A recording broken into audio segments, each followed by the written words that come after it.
या ड्रायव्हर साहेब खालतं या. काऊनजी साहेब काय झालं?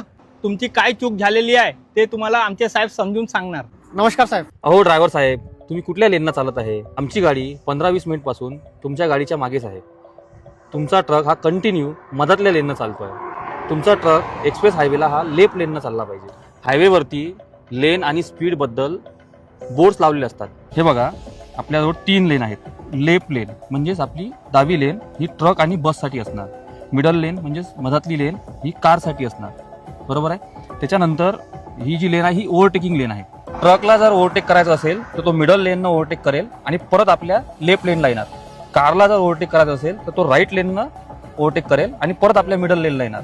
ओव्हरटेक हे नेहमी उजव्या बाजूने झालं पाहिजे. तुम्ही इथे लाल रंगाचा रिफ्लेक्टर लावलेला आहे, पण तुमच्या गाडीला जे C3 टाईपचं रिफ्लेक्टर लागते ती तुम्ही लावलेलं नाहीये. तुमच्या टायरची डेप आपण ट्रेड वेअर पासून जर मोजली तर ती 1.6 mm पेक्षा जास्त असली पाहिजे. आणि समृद्धी एक्सप्रेस हा पूर्ण सिमेंटचा आहे, त्याच्यामुळं याच्यामध्ये आपण नायट्रोजन एअर भरली पाहिजे. तुम्ही कंटिन्यू गाडी चालवल्यामुळं ह्या रोडवरती तुम्हाला रोड हिप्नोसिस होऊ शकतो. त्यामुळे तुम्ही दर 2 ते 3 तासांनी 15-20 मिनिटांसाठी गाडी थांबून थोडा रेस्ट केला पाहिजे. तुम्ही आता लेन आणि रिफ्लेक्टर बद्दल जी चुकी केली आहे त्याबद्दल तुम्ही चलान घ्या आणि हे चलान भरून टाकायचं.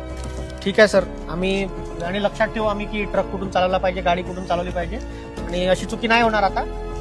ठीक आहे सर, आम्ही भरून टाकतो. ठीक आहे.